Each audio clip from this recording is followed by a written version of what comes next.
Camila Montgomery frowned at the ledger in her grandmother Lillian's elegant study. In contrast to the soft spring sunlight spilling through the windows of New Jersey, her heart was heavy with storm clouds. Which city are you watching from? Drop it in the comments. And hey, make sure you watch till the end. Something's going to happen that you won't see coming. There's no mistaking it, she whispered to herself. With her background as an accountant, Camila's trained eyes had quickly uncovered troubling patterns in the records she'd started reviewing while trying to help manage her grandmother's finances, her mother, Marianne's high-end art business, and her sister Ivy's real estate investment venture with her husband both had failed. And the weight of their massive debts? It was all under Lillian's name.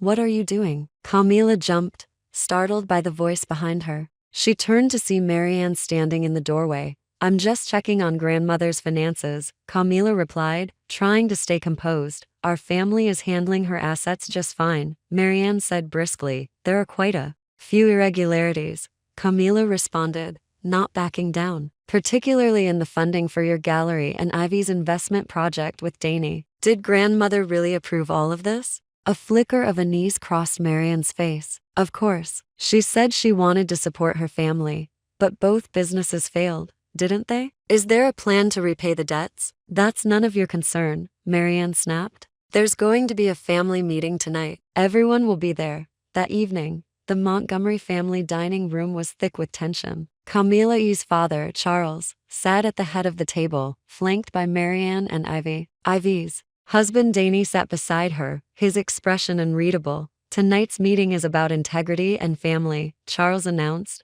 Apparently, Camila has concerns about how we've been handling Lillian's finances. I'm just stating the facts, Camila said evenly. Large amounts of money were funneled from grandmother's accounts into your businesses and now both are bankrupt. How is that not misappropriation? Misappropriation? Marianne echoed, her voice quaking with outrage. We were managing her assets to protect her. That's right, Ivy added, nodding. Grandma always wanted to see her family succeed. She supported us willingly. You're aware that she's been showing signs of early dementia, aren't you? Camila asked, calmly but firmly. Can any of you honestly say she fully understood what she was signing? Camila, Charles's voice thundered. What are you accusing us of? I have the documents here, Camila said, pulling a folder from her bag. The signatures from the past year don't even match her earlier ones. Are you telling me no one forged anything? What are you trying to do? Ivy's face had gone pale. Take all of grandmother's inheritance for yourself? No,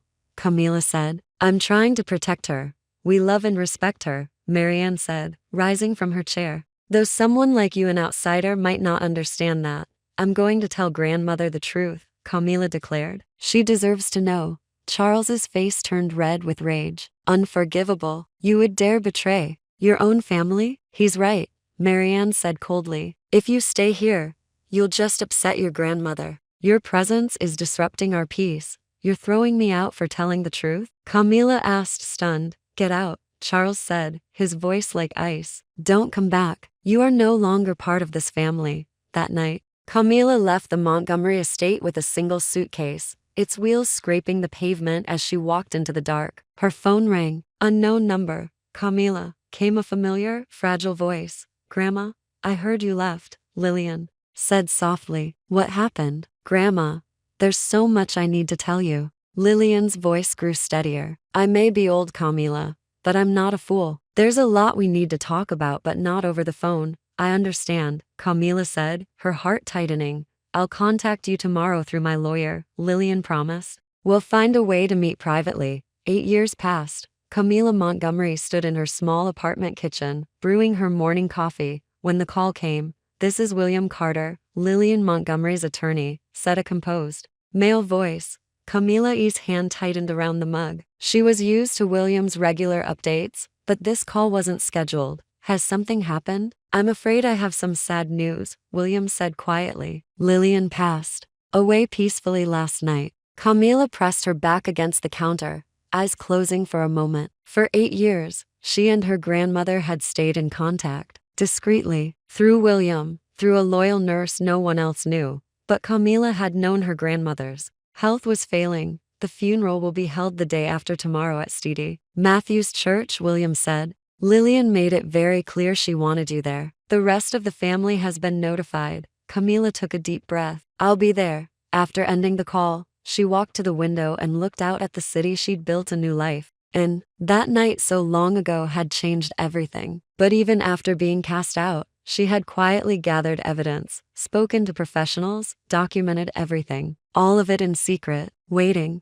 She whispered to the sky, I'll keep my promise, Grandma. 2 days later, Camila climbed the steps of St. Matthew's Church in New Jersey. Dressed in black, she held her head high. Her heart pounded, but her expression was composed. She pushed open the heavy church doors and stepped inside. The scent of lilies and roses was thick in the air. Conversations quieted. Heads turned. Seated at the front were Marianne, Charles, Ivy, and Danny. Marianne's face twisted with fury when she saw her. Why did you come? She hissed. I wish it had been you instead of her. Camila flinched, but her steps didn't falter. Ivy stood, her voice cold and mocking. Who invited you? She said with a sneer. Trying to humiliate everyone again? What a disgrace. A murmur rippled through the guests. Many hadn't seen Camila since her abrupt disappearance years ago. Camila approached, stopping before her family. She looked them in the eye. I'm not here to mourn, she said quietly. I'm here to tell the truth. Camila's words echoed through the church like a stone cast into still water. A stunned silence followed. Marianne's face drained of color, and Ivy clutched Danny's arm tightly. Get out, Charles said in a deep, threatening voice as he stood and reached toward Camila. Mr. Charles Montgomery, a voice called from the aisle. All heads turned. William Carter, the family attorney, stood firmly in the center aisle. Beside him was a man with a commanding presence. I'm James Foster, executor of Lillian Montgomery's estate, he said. According to the will, Camila Montgomery's attendance today is not only welcomed, it's required. Any attempt to remove her would violate Lillian's final wishes. Charles froze, his outstretched hand falling limply to his side. Marianne's hands flew to her mouth, trembling. Ivy stared daggers at the lawyers.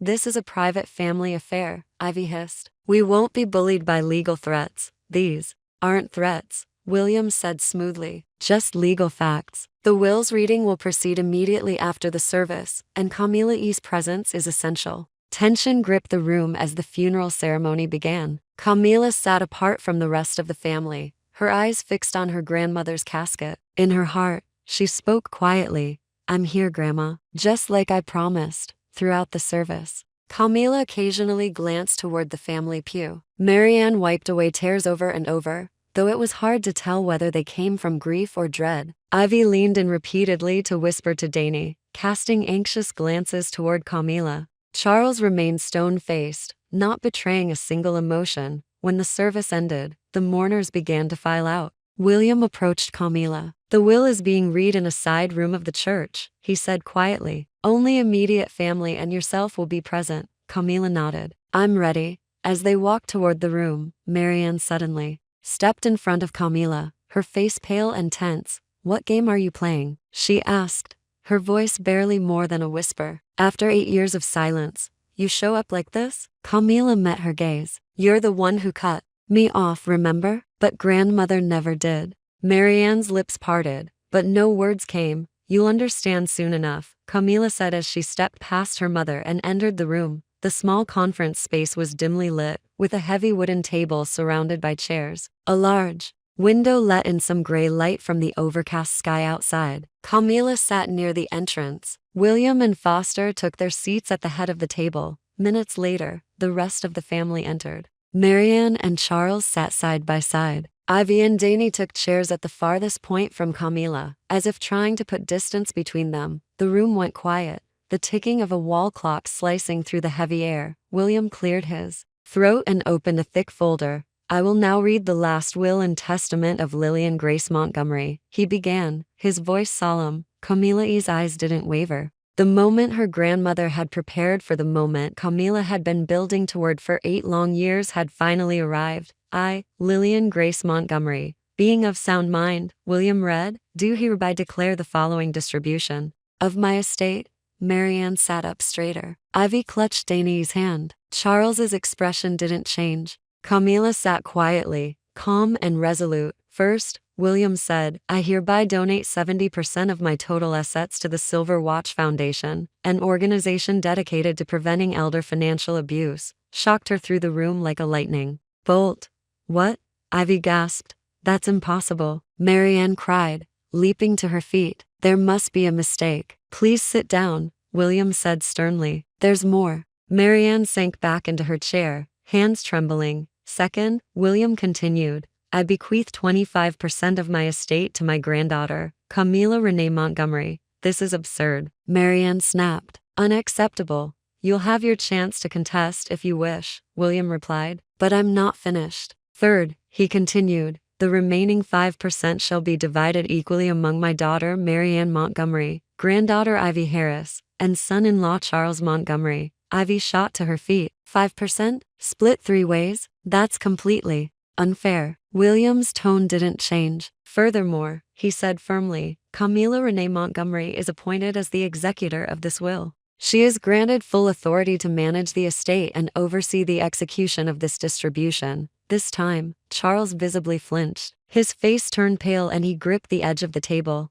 I'll challenge this, he said in a low, dangerous voice. Lillian wasn't in her right mind. She wasn't fit to draft a legal will. Camila remained calm. Grandmother's mental state was confirmed by multiple independent medical evaluations. She was fully competent when this will was signed. You manipulated her, Ivy accused. You disappeared for years and came back just to steal from us. Actually, William interjected, Camila and Lillian remained in regular contact over the last 8 years. Your mother asked us to keep it discreet. Marianne's jaw dropped. That's a lie. There's also a supplementary letter, William continued, written 1 week before Lillian's passing. He opened another envelope and unfolded a handwritten letter. He took a steadying breath before reading aloud. To my beloved family, the letter began, by the time you read this, I will have left this world, but I cannot depart without revealing the truth that weighs on my heart. Marianne and Ivy exchanged panicked looks. 8 years ago, my granddaughter Camila discovered that my finances were being misused by members of our family, William read. She tried to inform me, but the rest of the family silenced her and forced her out. That's not true, Marianne shouted. William didn't stop, but Camila and I kept in touch secretly. With her help, I gradually reclaimed control over my estate. We uncovered the truth. Camila watched in silence as the words her grandmother had written cast a light on years of hidden wrongs. My daughter Marianne, granddaughter Ivy, her husband Danny, and my son-in-law Charles, William continued, fraudulently took loans in my name and misused assets totaling over $2 million.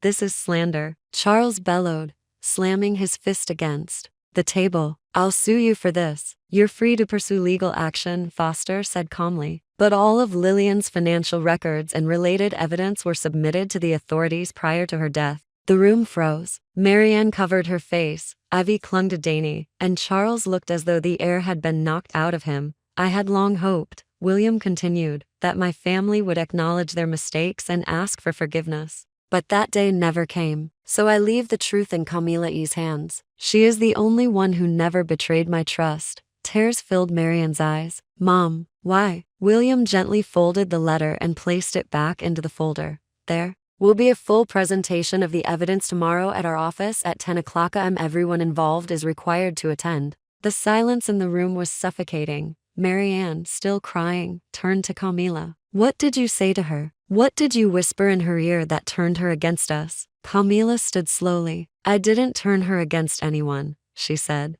I helped her see the truth. She paused, meeting each of their eyes before continuing. For 8 years, we stayed in touch. During that time, she saw everything for herself. Lies, Ivy said, her voice shaking. Grandmother had dementia. You manipulated her. Her cognitive condition was closely monitored, Foster replied evenly. She was evaluated by independent specialists on a regular basis. All records are available. Charles stood and took a slow step toward Camila. His voice dropped to a low, dangerous tone. You've destroyed this family. Camila stood firm. No, she said. You destroyed it when you lied to Grandma. When you stole from her. When you turned your backs on me for telling the truth. Danny finally broke his silence. Let's see this so-called evidence, he said, trying to sound indifferent. But sweat glistened on his forehead. There must be some misunderstanding. You'll see everything tomorrow, William replied. And the evidence has already been submitted to the district attorney's office. Marianne staggered toward Camila. Her hands were shaking and her eyes were red. Camila, please. We're still family. I'm your mother. Camila took a step back, her voice cold but steady. 8 years ago, you told me I wasn't part of this family anymore. And now you want me to pretend nothing happened? All of it will come out tomorrow, she added. Every single detail. And you'll face the consequences. Suddenly, Ivy turned on Danny, fury in her eyes. This is your fault. You said everything would be fine, that no one would ever find out. Danny threw up his hands. It wasn't just me. We all agreed. Everyone thought it was the only way. Enough, William said sharply. This meeting is over. We'll reconvene at tomorrow's hearing. Camila quietly collected her things. As she turned to leave, Marianne grabbed her arm. Wait, please. Camila gently pulled away. We'll talk tomorrow. She stepped out of the room and into the long hallway, breathing deeply. The storm she'd been preparing for all these years had finally begun to break. The next morning, the sky was an unbroken blue. Camila stood in front of the Harrison law firm, clutching a thick file. It contained 8 years of letters, recordings, financial records, evidence she had meticulously gathered in secret with her grandmother's help. She entered the building, took the elevator to the 14th floor, and stepped into the waiting area. The atmosphere was heavy with tension. Marianne, Charles, Ivy, and Danny sat apart from one another. No one spoke. The tension had already begun, fracturing whatever unity they once pretended to have. Good morning, Camila said as she entered. They responded with silent nods. Ivy's eyes were puffy and red, her face pale. Marianne looked slightly more composed, but her hands trembled. Charles looked worn down, resigned. Danny wore a confident smile, but it didn't reach his eyes. William opened the conference room door and gestured for them to enter. Let's begin. The room was arranged like a courtroom, chairs around a large table, a screen installed on the wall. Seated next to Foster was a woman Camila didn't recognize. This is Prosecutor Jennifer Morris, Foster said. She is overseeing this case on behalf of the district attorney's office. Marianne paled. A prosecutor? Due to the nature of the case, Foster explained, her presence is both necessary and authorized. After everyone was seated, Camila stood up, holding her file. She walked to the front of the room, next to the screen. Before we begin, I have one question, she said, her voice clear. This is your chance to be honest. Do any of you admit to misusing grandmother's finances? Silence. Marianne stared at the floor. Ivy clenched her jaw. Charles folded his arms. Danny leaned back, the smirk still on his face. What a ridiculous question, Danny said at last. We did nothing wrong. Lillian was completely aware of what she was doing. Camila nodded slowly. I see. She pressed a button and the screen lit up with the first slide. Detailed records of multiple wire transfers. These are the loan documents in grandmother's name from 2015 to 2017, she explained. 870,000 went directly into Marianne's art gallery. Marianne looked up, her lips quivering. She wanted to help me, then explain this, Camila said, switching the slide. The next screen displayed an email. Marianne's message. To Charles, I successfully forged mother's signature. The bank didn't suspect a thing. Marianne's eyes widened. I never wrote that. All emails were recovered from grandmother's secure system, Camila replied. You had access to her accounts. Camila turned to Ivy and Danny. From 2016 to 2018, you two received $1.15 million in loans under grandmother's name. You invested it into Southern real estate. It was a legitimate venture. Danny protested. Camila changed the slide again. After the project failed, you withdrew an additional $480,000 from her accounts and moved it to an overseas personal fund. That was Ivy stammered, unable to find words. And here, Camila said, her voice softening with grief, is the most painful piece of evidence. The screen displayed medical reports. 3 months before grandmother was officially diagnosed with dementia. These reports indicate that you already knew about her cognitive decline. Yet you continued to have her sign documents, knowing she didn't understand. Charles jumped to his feet. That's a lie. We cared for her. Then listen to this, Camila said, pressing a button on a small recorder. Charles's voice echoed through the speakers. She doesn't remember anything anymore. It's easy to get her to sign. The plan is working perfectly. Charles fell back into his chair, stunned.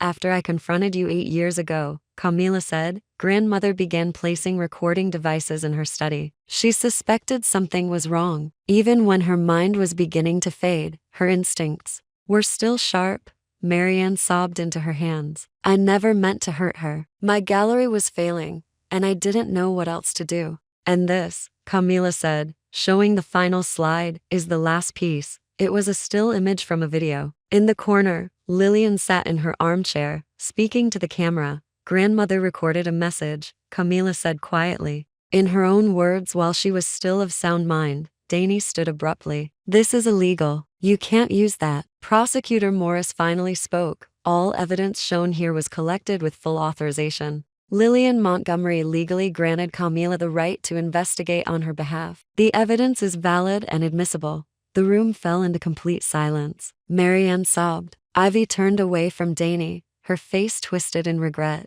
Charles looked broken. Camila remained standing, her hands still steady. I will now explain the next steps, said Prosecutor Morris. Formal investigations into fraud and embezzlement will proceed. You will each be required to provide statements. Based on the evidence and your cooperation, charges may follow. Ivy's voice trembled. You mean, we could go to prison? That depends on how truthful and cooperative you are, the prosecutor replied. Camila looked at them, her voice low and calm. Grandmother always hoped you would take responsibility. She never wanted this to end in court, but you never gave her that chance. It's too late now, isn't it? Marianne asked, wiping her tears with a trembling hand. Camila paused for a moment, then answered, choosing her words carefully. Maybe, but you still have a chance to tell the truth. That was all grandmother ever wanted.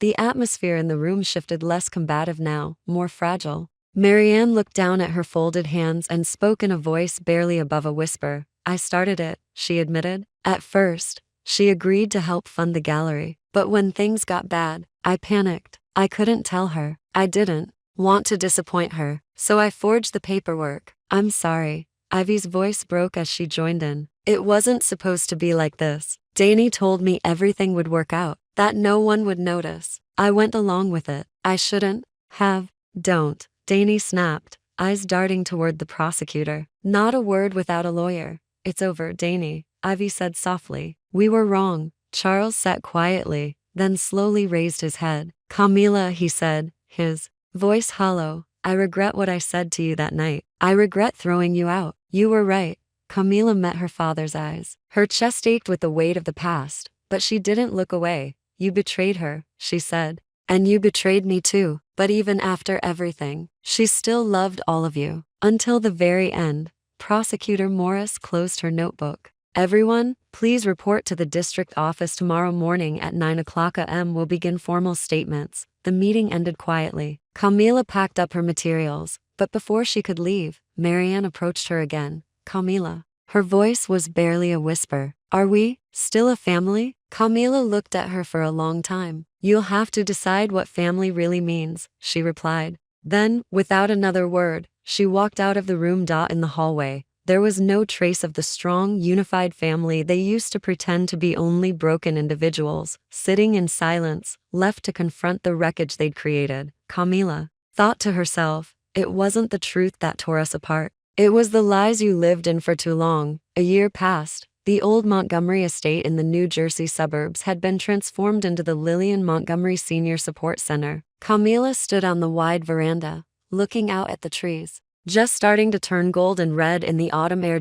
In her hands was the first annual report for the Lillian Montgomery Foundation. In one short year, the foundation had launched programs for elderly financial protection, and dozens of seniors had already received help. It's going better than I expected, Grandma, Camila whispered to the breeze. The past year had brought major changes. Marianne and Ivy were convicted of fraud and embezzlement. Considering her age and medical condition, Marianne received a suspended sentence and was spared prison, though her social life and reputation were shattered. Ivy and Danny were sentenced to serve time. Danny was still behind bars. Charles, though not criminally charged due to lack of concrete evidence, lost everything. His business collapsed, and the New Jersey community turned its back on him. Camila picked up her coffee and walked to the small bench tucked under the garden's maple tree, her grandmother's favorite spot in her later years. I kept my promise, Grandma, Camila said softly, looking up at the sky. The truth is finally out.